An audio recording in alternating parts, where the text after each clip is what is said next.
जय हिंद साथियों, बात करेंगे उत्तर प्रदेश पुलिस में आने वाले इतिहास के वेरी इंपॉर्टेंट क्वेश्चन के बारे में। इसमें इतिहास के अगर 5 क्वेश्चन आते हैं तो 4 इसमें से आपको देखने को मिलेंगे, जो कि 15 टॉपिक्स को लिए हैं। इसमें आपको बढ़िया से तैयारी करना है।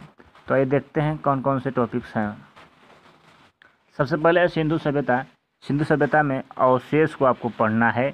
अवशेष कौन सा कहाँ से प्राप्त हुआ है, जैसे नाली के साक्ष्य कहाँ से प्राप्त हुए हैं, खुदी हुई मिट्टी के साक्ष्य कहाँ से प्राप्त हुए हैं, ऐसे क्वेश्चन आपको देखने को मिलेगा। खोजकर्ता, कौन से शहर के खोजकर्ता कौन है, जैसे हड़प्पा सभ्यता के खोजकर्ता कौन है, मोहनजोदड़ो के खोजकर्ता कौन है, इस तरह से क्वेश्चन आता है। और सन भी आपको आता है, तो सन भी याद कर लीजिएगा। नदी किनारे बसे शहर, नदी के किनारे बसे शहर जो हैं हड़प्पा सभ्यता के, जैसे हड़प्पा किस नदी के किनारे बसा है, मोहनजोदड़ो किस नदी के किनारे बसा है, इस तरह देखने को क्वेश्चन आपको मिलेंगे। अगला है बौद्ध धर्म। बौद्ध धर्म में गौतम बुद्ध के जीवन परिचय को पढ़ना है और उनकी जो संगतियाँ जो हुई थी चारों, कौन कहाँ से हुई थी उसके बारे में पढ़ना है। पहली बौद्ध संगति, दूसरी तीसरी चौथी कहाँ पर हुई थी उसके बारे में पढ़ना है। उनका सन याद करना है और कहाँ पर हुई थी, बस इतना ही पढ़ना है। अगला है जैन धर्म में आपको महावीर स्वामी के थोड़ा सा जीवन परिचय को पढ़ना है। अगला है महाजनपद। 16 महाजनपद जो भी हैं आपके, 16 महाजनपद, उनके क्षेत्र को पढ़ना है और राजधानियाँ, इनसे क्वेश्चन बनता है यूपी पुलिस में, क्योंकि यह उत्तर प्रदेश से ज़्यादा रिलेटेड है। जिनकी राजधानियाँ पूछता है कि हम्पी की राजधानी कहाँ थी, तो ऐसे से क्वेश्चन पूछता है। ठीक है, अगला देखेंगे मौर्य वंश को पढ़ना है आपको बढ़िया से।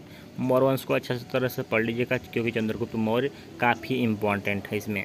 अगला है मुगल वंश। मुगल वंश को भी आप सही से पढ़ लीजिएगा। अकबर के बारे में आपको पढ़ना है और किसका कहाँ पर मकबरा है, जैसे हुमायूं का मकबरा कहाँ पर है, अकबर का कहाँ पर है, ऐसे क्वेश्चन भी आते हैं, तो सभी के मकबरे को पढ़ लीजिएगा। अगला है प्रमुख राजवंशों के संस्थापक। सबसे इम्पोर्टेंट ये है, प्रमुख राजवंशों के संस्थापक पढ़ लीजिएगा। एक एक टॉपिक जो है यूट्यूब पर आप सर्च कर आप उसको नोट करिएगा और पढ़िएगा। ठीक है, प्रमुख राजवंशों के संस्थापक एक एक लाएंगे, जैसे मौर्य वंश के संस्थापक कौन थे, ऐसे ऐसे क्वेश्चन पूछेगा। वंशों के अंतिम शासक भी पूछता है, जैसे मौर्य वंश के अंतिम शासक कौन थे, मुगल वंश के अंतिम शासक कौन थे, ऐसे क्वेश्चन देखने को मिलता है, जो कि इम्पॉर्टेंट है, ज़्यादा इसमें नहीं, जो भी इम्पॉर्टेंट है इसको पढ़ लीजिएगा। अगला है राजाओं के क्षेत्र और राजधानियाँ पढ़ना है आपको। राजाओं की राजधानियाँ, जैसे मगध की उस समय राजधानी क्या थी, ऐसे ऐसे क्वेश्चन आता है कभी कभी पुलिस में। अगला है राजाओं के दरबारी कवि। सभी राजाओं के दरबारी कवि जो हैं लगभग कम से कम जो भी इम्पोर्टेंट हैं, जो अच्छे अच्छे राजा हैं, उन्हीं के बारे में आपको पढ़ना है। जो भी दरबारी कवि उनके बारे में आपको पढ़ना है कि अकबर के दरबारी कवि कौन थे, ऐसे ऐसे आपको क्वेश्चन देखने को मिल सकता है।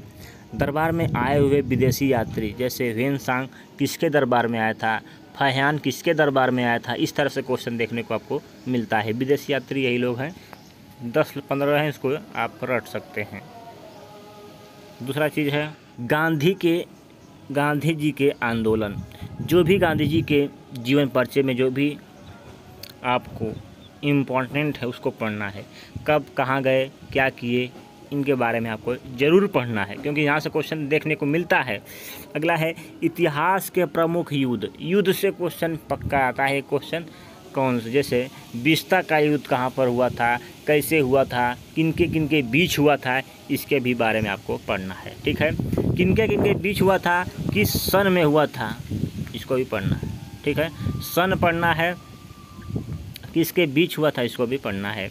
अगला है इतिहास के प्रमुख संधियाँ पढ़ना है, जो कि मराठों और अंग्रेज़ों के बीच हुई। इस तरह से कई लोगों के बीच जो संधियाँ हुई है उनके बारे में पढ़ना है। 10-15 टॉपिक्स हैं, यूट्यूब पर सर्च करिएगा और बढ़िया से उसे देखकर लिख लीजिएगा, एक बढ़िया नोट्स बनाइएगा। इमारत के निर्माणकर्ता, जैसे कि जामा मस्जिद का निर्माण किसने किया था, ताजमहल का निर्माण किसने किया था, इस राजाओं को पढ़ना है आपको, तो यहाँ से एक क्वेश्चन आपको बन जाता है। ठीक है, पुस्तक और लेखक, इतिहास की जो भी पुस्तकें हैं, लेखक उनके कौन है, इसको भी आप पढ़ लीजिएगा। कम से कम 25-20 हैं उसको, जैसे इंडिका की पुस्तक की रचना किसने की है, इस तरह से क्वेश्चन देखने को आपको मिलेंगे। यूपी का इतिहास जो है उसको भी पढ़ना है, क्योंकि इस समय रानी लक्ष्मीबाई का इतिहास था थोड़ा सा, और मगध समाज, ये सब जो है यूपी के इतिहास से बीच में आता है। उसके बारे में आपको यूट्यूब पर सर्च करेंगे, आपको इतिहास के वीडियो कुछ मिल जाएंगे जो कि एग्जाम